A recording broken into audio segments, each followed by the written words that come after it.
ममता Kulkarni glamour की दुनिया को छोड़कर ममता नंदगिरी तो बन गई हैं, लेकिन कुछ साधु संत उनसे नाराज नजर आ रहे हैं। अब बागेश्वर धाम के पीठाधीश्वर पंडित धीरेन्द्र शास्त्री भी उन्हें महामंडलेश्वर की पदवी दिए जाने से नाराज हैं और सवाल पूछ रहे हैं कि आखिर भगवा चोला पहनना इतना आसान है क्या? जिसको देखो वो संत बनने की तैयारी कर रहा है, लेकिन संत बनने के लिए बड़ी तैयारी करनी पड़ती है, कड़ी साधना करनी पड़ती है। लेकिन ममता कुलकर्णी जो ग्लैमर की दुनिया से जुड़ी थी, अब वो संत बन गई हैं। उन्हें इतनी बड़ी उपाधि देना क्या सही है?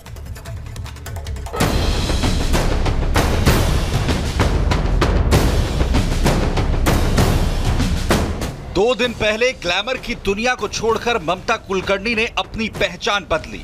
पिंडदान कर वो ममता कुलकर्णी से ममता नंदगिरी बन गई। ओम हरि ओम सत्यो जातं प्रपद्यामि सत्यो जाताय वै नमो नमः।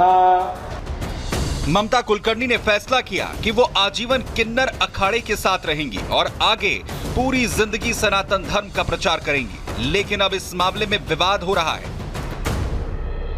ये पूरा विवाद किस वजह से? ये बहुत बड़ा सवाल का विषय है जी। हमारे ही अभी इधर सामने काफी सारे लोग बैठे थे और उसी विषय पे बात कर रहे थे कि हमें ममता कुलकर्णी जैसे व्यक्ति को महामंडलेश्वर और समाज को ऐसा गुरु नहीं देना।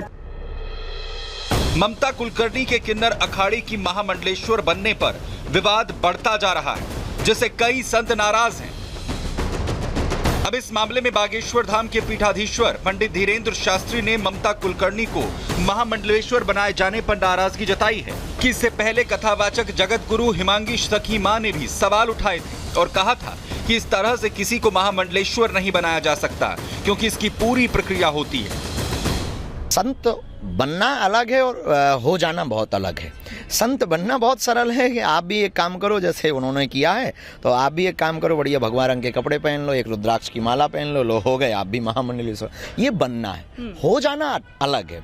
होना अंदर से प्रकट होता है। जैसे घी मक्खन से प्रकट, दही से प्रकट होता है, मक्खन से घृत प्रकट होता है, वैसे ही संतत्व भी अंदर से प्रकट होता है। किसी के कहने पर, पॉपुलरिटी पर, आर्थिक संपन्नता पर, इकोनॉमी संपन्नता पर आप संत नहीं हो सकते हैं। इसीलिए तो ये महान है कि आप सब कुछ हो सकते हैं। आप धन के बल पर सब कुछ हो सकते हैं और पॉपुलैरिटी के बल पर आप सब कुछ हो सकते हैं, पर आप संत नहीं हो सकते हैं।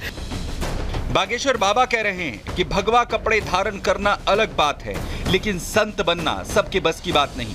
किन्नर अखाड़े की महामंडलेश्वर बनने के बाद ममता कुलकर्णी ने क्या कुछ कहा था, वो भी सुनिए। मैंने 23 साल तप किया है और मुझे 4 गुरुओं ने मेरी 3 दिन तक परीक्षा ली। जो 3 जगत गुरु थे उन्होंने मेरी तपस्या का परीक्षण ले लिया और ऐसे ऐसे प्रश्न पूछे जो सिर्फ एक तपस्वी ही एक दूसरी तपस्वी को जान सकता है कि क्या उसकी तपस्या है, उसने ध्यान कितना किया है, उसने अंतर कैसे, वैराग्य किसको कहते हैं। तो ये सब की परीक्षण करने के बाद मुझे महामंडलेश्वर की पदवी प्राप्त हुई है। हालांकि विवाद इसलिए भी हो रहा है क्योंकि ग्लैमर की दुनिया को छोड़कर सन्यासी बनी ममता कुलकर्णी का विवादों से नाता रहा है। कहा जाता है कि उनकी डी कंपनी के साथ जान पहचान थी। एक विवाद ये भी है कि ममता कुलकर्णी ने ड्रग माफिया विकी गोस्वामी से शादी की। 90 की दशक की वो टॉप हीरोइन रही हैं और एक फिल्म के लिए टॉपलेस फोटोशूट भी करवा चुकी हैं। संत ऐतराज जता रहे हैं कि ऐसे ही किसी को महामंडलेश्वर नहीं बनाया जा सकता, क्योंकि इससे सनातन की छवि खराब होती है और यही बात अब बाबा बागेश्वर कह रहे हैं। Bureau report, Republic Bharat.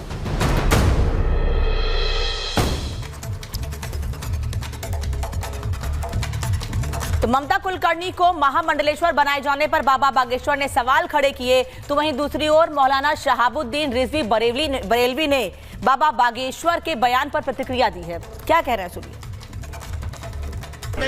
Bageshwar Dham के बाबा धीरेन्द्र शास्त्री जी हमेशा मुसलमानों के खिलाफ बोलने के लिए मौका तलाश करते हैं और वो चाहते हैं कहीं कहीं ना ऐसा कुछ मौका मिले या कोई रास्ता मिले जिसमें मुसलमानों को कटघरे में खड़ा किया जाए और उनके ऊपर इल्जाम तराशी और बहतान तराशी की जाए। जबकि उनको सोचना चाहिए, समझना चाहिए कि यही वो मदारिस हैं जिन मदरसों पर वो 26 जनवरी जश्न जमहूरियत न मनाने का इल्जाम लगा रहे हैं। यही वो मदारिस हैं जिन्होंने 1857 से लेकर के 1947 तक हिंदुस्तान को आजाद कराने में कलीदी किरदार अदा किया। महाकुंभ को लेकर कितने भी सवाल खड़े किए जाएं, लेकिन मुख्यमंत्री योगी आदित्यनाथ लगातार महाकुंभ से संदेश दे रहे हैं। साथ ही साथ वो ये कह रहे हैं कि महाकुंभ एक ऐसा बड़ा आयोजन है जो एकता का संदेश दे रहा है। ये एक वट वृक्ष की तरह है और एक वट वृक्ष की तुलना किसी झाड़ या झंखाड़ से नहीं की जा सकती है। क्या कहा मुख्यमंत्री योगी आदित्यनाथ ने महाकुंभ को लेकर, इस रिपोर्ट में देखिए।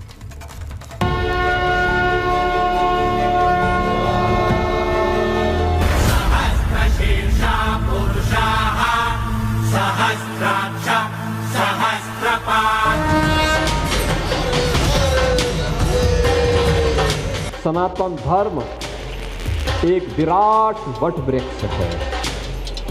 सनातन धर्म की तुलना किसी झाड़ी से नहीं हो सकती है, याद रखना। मुख्यमंत्री योगी आदित्यनाथ कहते हैं कि सनातन की तुलना झाड़ से नहीं हो सकती। सनातन विराट धर्म है।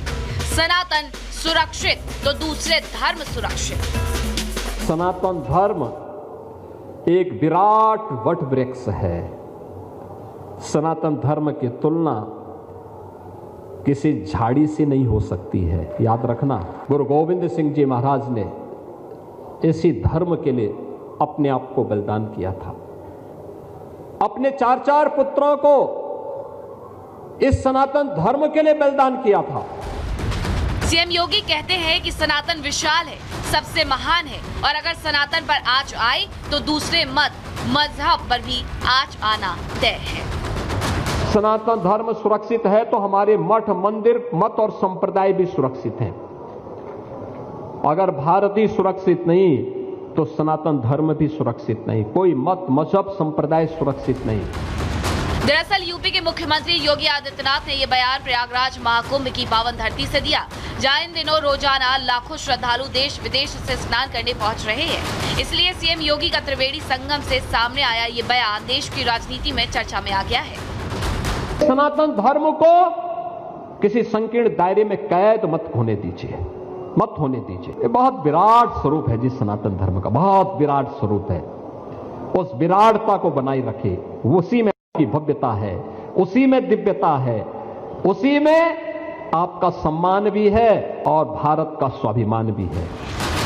विश्व हिंदू परिषद के मंच से सीएम योगी ने हिंदू सिख एकता का गुणगान किया और साथ ही साथ ये भी कह दिया कि एकता से ही हमारा महान भारत देश अखंड रहेगा। सीएम योगी का ये बयान अब चर्चा में है।